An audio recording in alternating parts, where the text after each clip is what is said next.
മറ്റൊരു മാധ്യമ സ്ഥാപനത്തിലെ മാധ്യമ പ്രവർത്തകയുമായി രാഹുൽ മാങ്കൂട്ടത്തിൽ MLA യൂത്ത് കോൺഗ്രസിന്റെ സംസ്ഥാന അധ്യക്ഷൻ നടത്തിയ ഒരു ശബ്ദ സംഭാഷണമാണ് റിപ്പോർട്ടർ TV പുറത്തേക്ക് വിടാൻ പോകുന്നത്.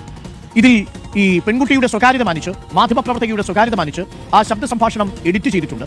എന്നാൽ കാര്യങ്ങൾ അതിൽ വളരെ വ്യക്തമാണ്.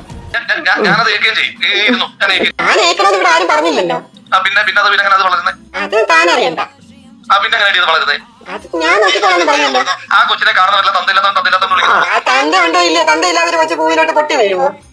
പിന്നെ ആ കൊച്ചാരെ ചൂണ്ടിക്കാണിക്കുന്നേ? അത് ഞാൻ ആ കൊച്ചിനോട് പറഞ്ഞോളാം, മറ്റുള്ള ആരോട് എനിക്ക് പറയേണ്ട ആവശ്യമില്ല. ആ കൊച്ചിനെ ആരെ ചൂണ്ടിക്കാണിക്കും? അതെന്നെ ചൂണ്ടിക്കാണിക്കും, പിന്നെ അല്ലാണ്ട് വേറെ ആരും ചൂണ്ടിക്കാണിക്കാൻ എനിക്കിരിക്കുന്നത്. ബുദ്ധിമുട്ടുകളാണ് ഞാൻ പറഞ്ഞോണ്ടിരിക്കുന്നത്. അതെനിക്ക് ബുദ്ധിമുട്ടാകത്തില്ല. അയ്യോ, അതെങ്ങനെ തന്നെ ബുദ്ധിമുട്ടാക്കുന്നത്? പിന്നെ അത് ബുദ്ധിമുട്ടാകാതിരിക്കാൻ ഞാനത് ഏൽക്കുകയും ചെയ്യും. ഞാൻ ഏൽക്കണമെന്ന് ഇവിടെ ആരും പറഞ്ഞില്ലല്ലോ. പിന്നെ അത് വളരുന്നത് അത് താനറിയണ്ട. പിന്നെ വളരുന്നത് അത് ഞാൻ നോക്കിക്കോളാന്ന് പറഞ്ഞല്ലോ. ആ കൊച്ചിനെ കാണുന്നവരല്ല തന്തയില്ലാത്ത